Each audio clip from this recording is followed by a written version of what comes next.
Magandang araw sa inyong lahat. So ito na nga yung full video ng ating ginataang munggo. So yan nga guys, pinakuluan lang natin ang ating munggo ng more or less 30 minutes. So after nyan guys, medyo malambot na yung munggo natin. Ilalagay na natin yung ating kalabasa. Halu-haluin lang natin ito para ma-distribute naman ito sa ating pinaglulutuan. After nyan guys, maglagay tayo ng isang perasong chicken Knorr cubes. Ayan.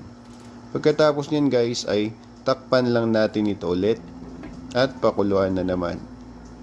So habang pinapakuluan ulit natin yung ating munggo guys sa separate pan, magsusute na tayo dyan ng ating mga ricados. So alam naman natin kung ano yung mga nilagay natin dyan mga ricados, no? Atin lang itong halu-haluin at isusunod na natin dyan ang ating 1/4 na chicken. Ayan, pang sahog lamang. Lagyan natin ito ng paminta at asin. At saka, lalagyan din natin ito ng kamatis. Atin lamang itong halu-haluin hanggat sa mag-mix-mix na yung ating mga sangkap guys. Ayan. So, panigurado akong medyo malambot na yung ating manok dyan guys. So, ayan. Buksan na natin ulit ang ating pinapakulong munggo at kalabasa. Ilalagay na natin dyan yung sinutay nating chicken at mga ricados. Maglalagay din tayo ulit dyan ng paminta, asin. At syempre ilalagyan din natin yan ng red bell pepper at ng ating kakang gata. Medyo dinamihan natin yung ating gata dyan guys para naman medyo marami yung ating sabaw, no?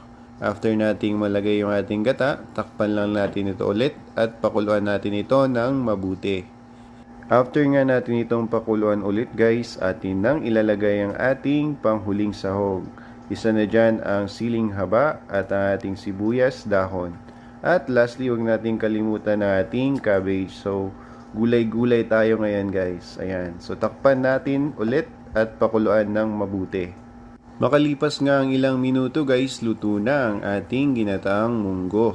Ayan, napaka-solid. Meron na yung manok, mayroon pang kalabasa, mayroon pang cabbage. Napakasarap nitong ulam guys, no?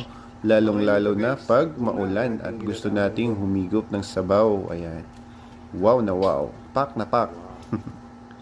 So ano pang inaantay nyo guys, no? Kain tayo. At hanggang dito na lang ang ating video for today. Maraming salamat po sa inyong panonood.